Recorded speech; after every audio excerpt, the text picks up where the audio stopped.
Welcome in, folks. It's a three-piece here today. Buy one, get two free in this one. First one up here, Tom Lee. We're going to watch this one, react to this one here. Tom Lee talking about some stocks that are some big opportunities, things like that. And warning, it's going to look like he's on a roller coaster ride with a green screen. So get ready to be very entertained in that one, okay? Next one up here we're going to get into. This one's from about an hour ago. Rosenberg Research founder is still expecting a recession this year. So this should be an interesting one to get into. It definitely shows you not everybody's in the camp of soft landing. We still got folks that are predicting recession out there. And then we're going to get into Ed Yardeni. There's really no need for the Fed to lower interest rates. I'm looking forward to getting into that one. That should be a very interesting video here today. Great day in the public count, up about $33,000 today. So we'll take it. We'll take it. We'll take a good day like that. And I hope you guys are having a great day out there as well. Okay. Also got a brand new free workshop for you. That's going to be pinned comment down there. I recorded this about 3 weeks ago or so. So if you haven't got a chance to check that out, how much money you need to retire, focus full-time on investing, all those sorts of things, that's going to be pinned comment down there. Before we get into this, I'll ask in return, smash a thumbs up. Make sure you subscribe to the channel. 42,200 plus subscribers now on the channel. That's all we need, folks. A thumbs up and a subscribe. Let's get into this. In the S&P 500 and NASDAQ lower for a third straight day. Our next guest still sees a strong case to buy the dip. Let's bring in FundStrat's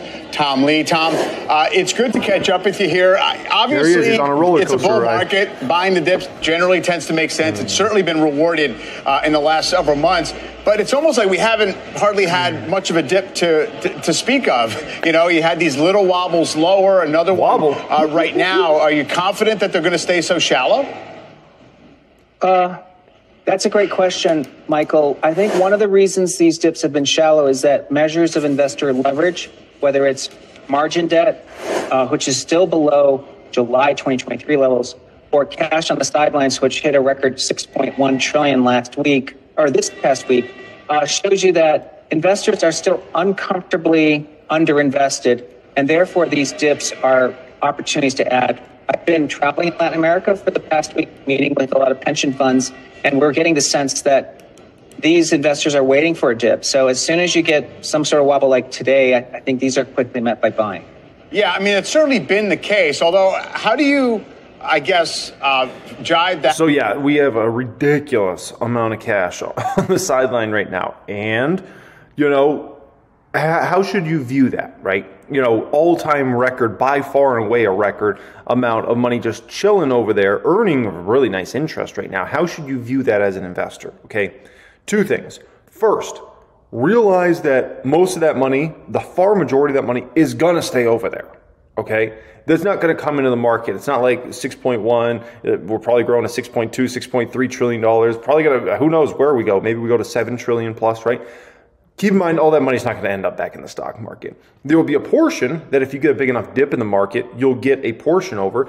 And then on top of that, if interest rates go lower, right, that's going to be a potential where people say, okay, I can't earn as much over here. I got to put my money in the stock market. Now, the second way you should also view that is you should have some money on the sideline as well. I think to be 100% invested all the time is a little dangerous. I like to keep some cash around. You should always have an emergency fund, right? You should always have some money that's just over there, make you sleep well at night. You know it's easy to access that if the market goes down or anything like that. Because the last thing you want to be ever in is a cash-strapped situation, right?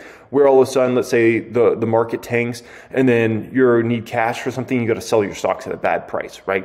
You don't ever want to be in that situation. So that's just a little food for thought in regards to that. And this is like when, you know, you got an interview at 1 o'clock, but you also got your kids, you're taking them to Disneyland. Tom Lee's on the little cup ride right now. With the fact that you've seen some of the other indicators of positioning and investor sentiment, whether it's investment advisors or retail investors or call option volumes, seeming like at least things have gotten a little bit extended. Or you could be on a tractor ride as well, right? To an extent, those are extended because, prime brokerage data really tends to capture the TMT hedge fund positioning, which does look extended. And AAII tends to reflect bullish sentiment, but it doesn't necessarily reflect actual positioning, which, we can tell by margin debt still quite low. And other measures don't necessarily capture what private bank and wealthy individuals and households are doing, which, when we hear from our wealth managers, still have a very conservative bias for their clients. So I think that we're not in we're not really as exhausted in terms of positioning or even sentiment as we were in October 2021. Now, I know, Tom, that you feel as if there's a potentially long-lasting outperformance cycle possible in smaller stocks. Been a lot of false starts in this direction. Been some pressure on the Russell 2000 and other small cap measures with rates going higher. What sets the scene for you to say that small caps will start to work on a relative basis? Well, it is a constellation of factors, Michael, that are really coming together for the first time. We're emerging from a pretty terrible inflation cycle that was, crushing for smaller companies, especially their ability to raise prices relative to larger companies. And it's coming at a time when the Fed is about to make a pretty abrupt move to being supportive of the business cycle instead of fighting inflation. And on a valuation side, small caps are trading at 44% of the price to book of large caps. That's exactly where we were in 1999, and that was the launch point for 12 years of outperformance. So I think when investors start to allocate to stocks and the Fed starts to be visibly cutting, I think the Fed is not clear when they start. Well, he talks about 12 years of outperformance, so that would run through to, 2011, right? But I think that's not the best viewpoint, and let me explain why, okay? Listen. 1999, we know what happened right after 1999, right? The tech bubble went pop, and a lot of big companies got hurt. And then we know what also happened in 08, 09. You then had a cycle of, obviously, the big dog stocks getting absolutely wrecked in the great financial crisis, right?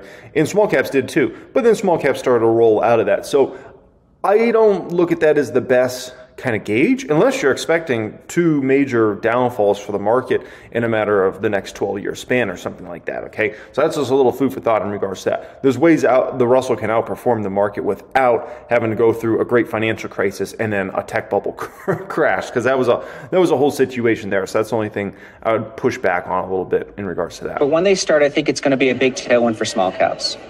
Now, the relative valuation you mentioned going back to 1999 or thereabouts absolutely seems to be the case. The length of underperformance has been something similar. But if I look back at that period, after 2000, the peak in the market, a lot of that outperformance by small caps came because large cap growth just imploded. Yep. I mean, you did see devastation in some of the largest stocks. Now, obviously, small caps held up. And it wasn't just once; it was twice. It was tech bubble, and then it was great financial crisis. Right? Just they were about 8 years apart. And then went up after the market low in the early 2000s. But I assume you're not suggesting that that's what we're in for. That's right. I think one of the principal differences, is that it's the starting point. The S&P large cap is roughly 15 times X the Mag 7. The Russell 2000, if you look at the profitable companies there, have multiples more like 12 times. And the non-profitable small caps in the Russell actually have leverage either to economic growth or to risk premium declines. Mm-hmm. So you have like sort of the double recipe within the small cap index of quality companies having multiple expansion, but also sort of risk appetite growing, and allows, whether it's the biotechs or some of the regional banks, which will have future growth, but actually don't really earn money right now. All right. Yeah, we'll see if all that can coalesce. Tom, appreciate the time today. Thank you. So in my opinion, before we get in this recession video, in terms of thinking about the Russell booming, right? And I know a lot of people are convinced, and maybe even Tom Lee, that when the time comes and the Fed starts cutting rates, that Russell stocks are going to boom, like, massive outperformance. They're just going to tear it up, right? Next thing you know, Russell's going to be 2,500, maybe even 3,000, something like that, okay? Listen, it's very important to understand this. If the Federal Reserve is lowering because inflation's come down so much that they're happy with where inflation's at, okay, I can see that potentially playing out. But if the Federal Reserve is lowering and lowering because the economy is getting far worse and unemployment's skyrocketing or something like that, that's not going to be bullish for the Russell. That's going to be very bearish for the Russell, okay? Because obviously, you go look at the great financial crisis, look how the Russell performed in that. It wasn't good, okay? So the moral of the story is, if we actually get a soft landing, 100%, Russell's going to boom. It's going to way outperform the other indexes by a large margin. But if the Fed's lowering because the economy's getting weak, I'm telling you, that's not going to be a boom for the Russell. So it's just something to kind of take into account there, okay? We got to be, not super confident. Be a little cautiously optimistic, I guess you can say that, okay? All right, let's get a little recession talk. Recession this year says may already be starting. Joining us now is Rosenberg Research President David Rosenberg. It's always good to have you. David, a lot of people would have thought maybe you would have thrown in the towel on the recession view because it just has not happened, and we've seen this persistent strength in the economy. That's been part of the market story over the last year or two. Why are you not abandoning that call?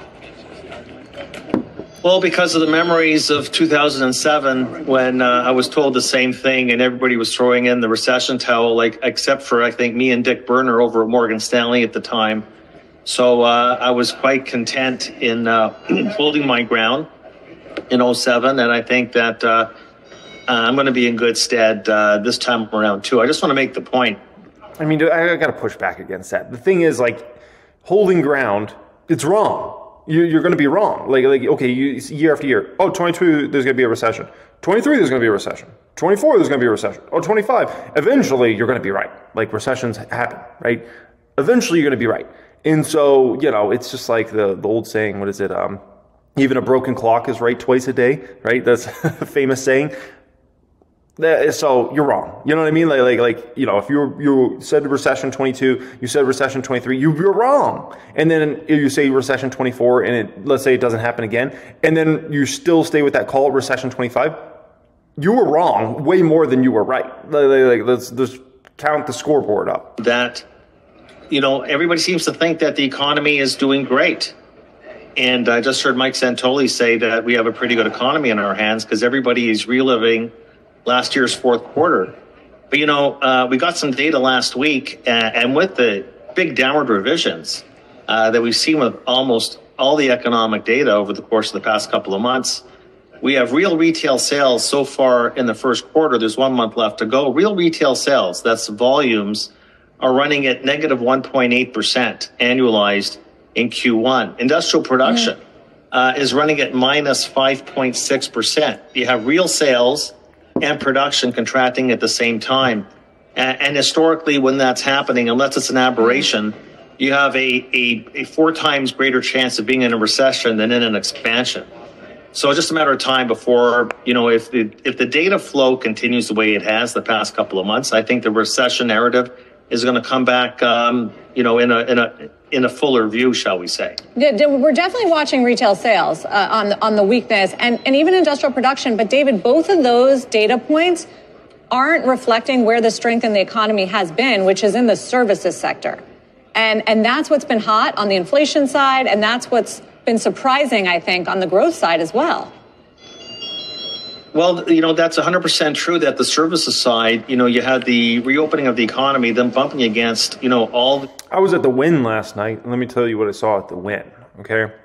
The Wynn and Encore here on the Las Vegas Strip. So went there for dinner last night, and it looked like a recession in there, maybe a little bit. The tables were dry. Craps tables on the Encore side, no one was playing. High limit rooms were completely dead. Restaurant I went to was fairly busy, decent amount of foot traffic, but, there wasn't a lot of action. But it was a Sunday night, and around, what was I there, about 8 o'clock, 9 o'clock, right? Sunday night, we've had several big events in Vegas that drew a lot of attention, F1 and then the Super Bowl last month. So you kind of get this, a lot of people coming, right? And a lot of people excited. And then now we're in March and just, a lot of people already came. So there's that to kind of factor in. And there's really no big events that were really going on this weekend either to really attract folks. So, you can't derive too much from it. It's okay, that was really slow from what I saw. But, can I make a judgment now it's recession? You know what I mean? Not really, considering it was kind of a slow period in general on a Sunday night like that. But yeah, that's kind of what I noticed. Stimulus checks being spent, and that certainly provided a lot of impetus for service sector spending. But, when you go back to the most recent Fed Beige Book and you take a look at what's happening in terms of spending on travel and leisure, accommodation, restaurants, that's really starting to cool off. So I would tend to agree with you that in the hard data, it hasn't shown up yet, but anecdotally, it certainly is.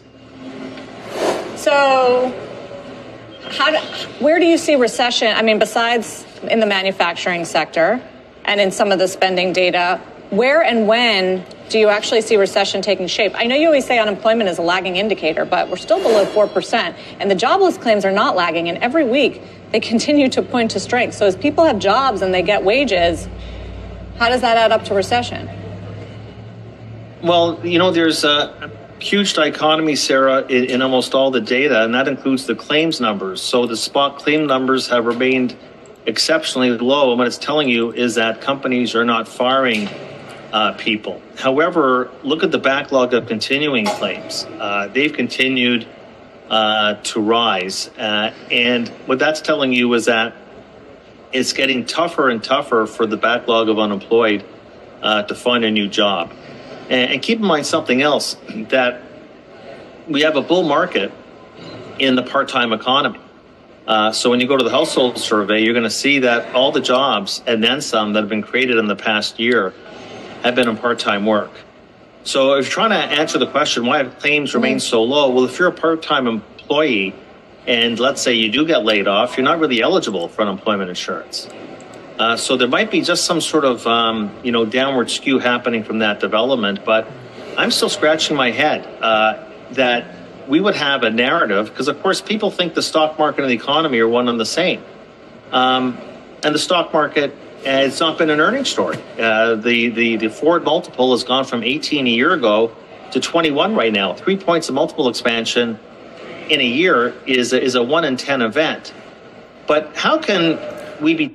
Before we go further here, I was on Zillow last night, and I was looking kind of northwest part of the valley, because I got a rental in that area, right? And so, when that rental runs up, I'm going to try to figure out, do I want to sell it, or do I want to, re-rent the property again? And so I was just kind of thinking about that a little bit into the future. And so I was like, let me just kind of surf around here, look at inventory, and, are price cuts happening? What's going on over there, right?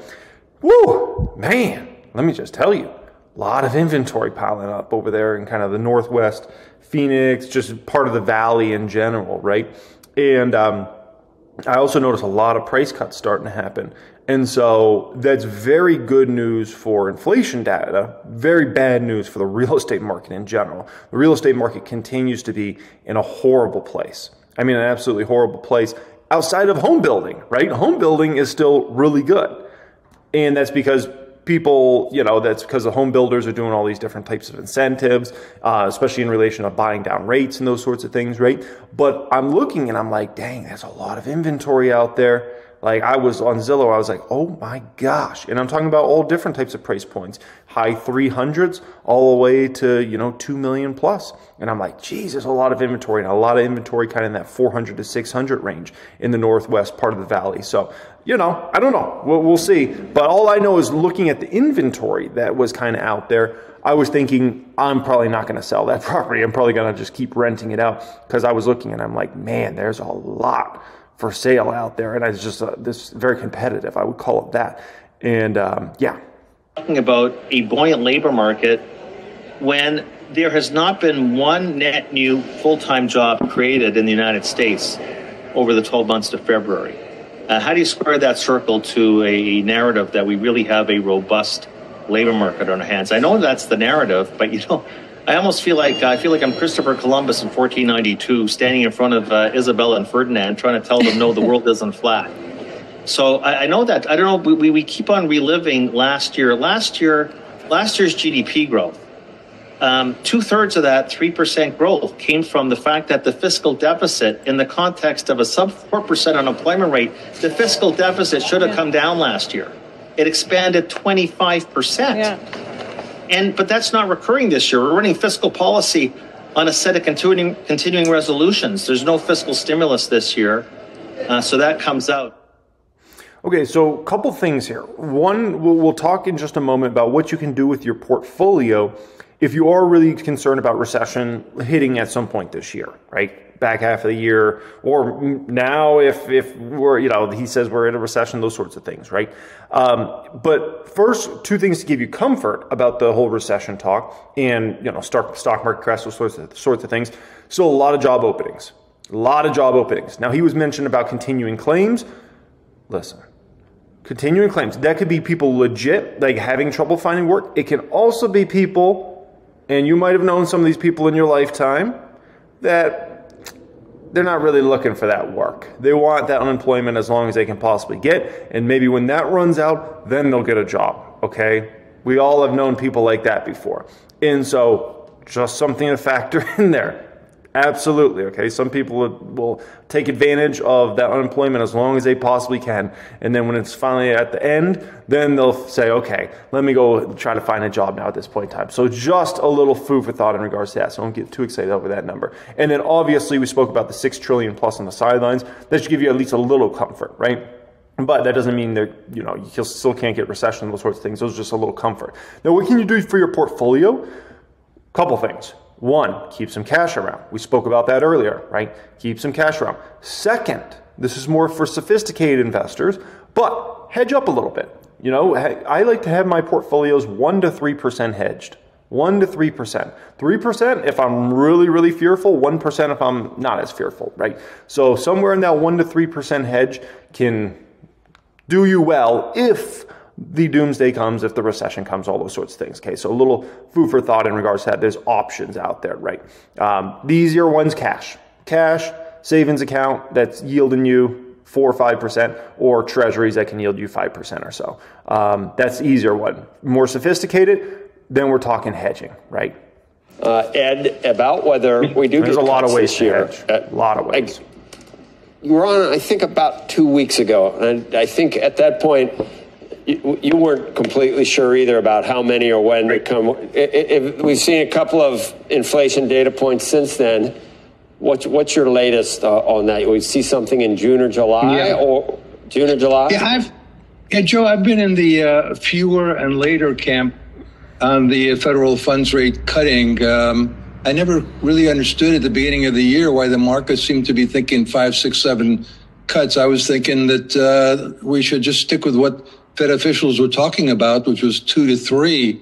But over the past few weeks, I've had my doubts about 2 to 3, not just this past week when we saw hotter than expected inflation. It's just the economy is doing quite well, and inflation, I think, is still moderating. So my mantra is, why mess with success? There's really no need for the Fed to lower interest rates. So I think Fed Chair Powell and his Wednesday presser is going to be a touch more hawkish than he had been recently, for example, at congressional testimony. Where's the strength in the economy coming from, Ed? It was somewhat unexpected. And where are there beginning? That is why I love reacting to some of these videos, because, man, what a difference between these two videos, right? This other gentleman, very, very bearish. Recession. I mean, the way he's talking is basically like the Fed should be cutting right now aggressively, right? You got an Ed Yardini here who it sounds like it's all palm trees and cool breezes going on, and then he's making a case that there's no need for the Fed to cut. Some signs of some weakness. Hawkish, pal? Well, I think the main focus always has to be on the consumer. Consumers account for 75% of the economy's activities. And I think that's where we've seen the strength. And clearly, a lot of that has to do with the labor markets. You don't get a recession when employment's at an all-time record high. You don't get a recession when within that you've got construction employment at an all-time record high, healthcare employment at all-time record high, and so on and so forth. There's a lot of strength in the labor market, and we keep the two things that are helping out the labor market in a massive, epic way. Two things specific. Okay, first one. Government spending. My gosh. I mean, obviously the big infrastructure plan went through a while back, and that's gone. That money's been funneled out to states and to the federal government, and just, a lot of money in terms of construction, infrastructure projects, those sorts of things. Okay. Second thing that has helped us out tremendously is what I spoke about earlier. Home building. Home building has been phenomenal. I tell you guys, the best thing to ever happen in the U.S. economy is a new home is built. Is the best freaking thing. The best thing. It creates so many jobs, it's ridiculous. When you think about how many people are employed based upon building a home, it's ridiculous how many different companies and trades make money off of a new home being built, right? And obviously, it's just ridiculous. And so that's another factor that has helped us out tremendously, is the fact that home building has stayed very, very strong. And so until those two things break, it's going to be hard to really damage the employment market in any substantial way. You need home building to take a step back, or you need the federal government to basically not keep pumping money out there. And I don't know, as of right now, at least those two things look pretty decent. Maybe a few years from now, it's a different situation, but for right now, it looks decent, right? Those initial unemployment claims every Thursday, and they just continue to hover just north of 200,000, which is consistent with an unemployment rate below 4%. So I think that's where it is first and foremost. And here's the thing. Obviously we're about to go in a presidential cycle, right? That election's 6 months away now or whatever. Okay, if B-Man gets in again, you think he's going to stop the spending? No, he's going to be spending like crazy. T-Man gets in? You think T-Man's going to stop spending? I got a bridge to sell you if you think that's going to happen. You think T-Man wants a big recession on his watch? Oh, heck no. So the bottom line is, regardless if it's B-Man or T-Man, both are going to be spending money. Yes, there's been a lot of talk, obviously, about commercial real estate, and that could present itself over the next couple of years because as things get refinanced. But even there's some signs that it's just not just across the board weakness. There are some areas of strength within that. So, and even commercial real estate prices may be starting to bottom. So it doesn't look all that bad.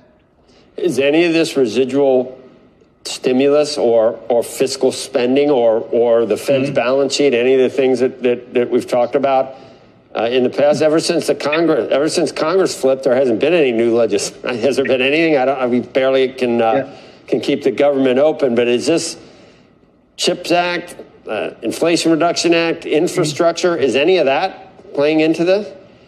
Absolutely, because that's another area of strength is capital spending and public spending. We have seen a tremendous amount of onshoring activity, which we've seen in manufacturing facilities production. So that's been strong. I think it remains strong. And then once they finish building the facilities, they're going to have to put in a lot of equipment, robotics, automation, and even labor. So I think that's I mean, go see that TSMC facility in Arizona and check out that job site. And, it's a project that's been, going on for a couple of years now at this point in time, and it's still going on. And check out how many people are working on that project. I mean, it's ridiculous. It's like so many cars have to park for construction workers in that area. You think there's a football game going on, like an NFL game or something like that. Go to the east side. Look at some of those Intel projects that are going on. It's ridiculous. I mean, those sorts of projects, they don't create small amounts of jobs. It's ridiculous sums of jobs for projects like that. Of strength. And then once those facilities are done, there's a lot of highly skilled labor that needs to go into those facilities, right? Public infrastructure, there's still a lot of money being committed to roads and bridges and so on, and that is likely to continue. So yeah, that stimulus is still there. And by the way, while we're all looking at the government's outlays on interest income going up and worrying about it, in the short term, it is an outlay and it is stimulative. There's a lot of people who live on fixed income assets, and they are actually doing extremely well without taking a lot of risk by keeping their money in money market funds or even some deposits that are paying more. Yeah, I guess the infrastructure bill was bipartisan and the CHIPS Act was bipartisan. The IRA was not, but it just present a problem for Republicans who have criticized all that spending. So in your view, it's working at this point? Ed, I mean, we do have we have $34 trillion to worry about in terms of all the debt we built up. But is it working near term? Why don't we do more of it then? And that seems like a terrible lesson that we're learning. Yeah, I mean, that's so-called modern monetary theory idea. MMT, baby. The government can spend without limit because it's nothing new. It prints its own money, and lots of people overseas in the United States are willing to finance the deficit. No, I think it. Listen. Everybody acts like MMT is like some new thing. Like, you know, like everybody just learned about it, I guess, in the past few years. MMT, like modern monetary theory, we've been doing this for like, oh my gosh, like 100 years in the United States. Like literally look back throughout history. Like we've been doing this for a long time. This is nothing new. We've been spending a lot more than what we really got coming in decade after decade for a long time now at this point in time. And so this is nothing new. You could say maybe it's more aggressive than it was in the past. Fair play.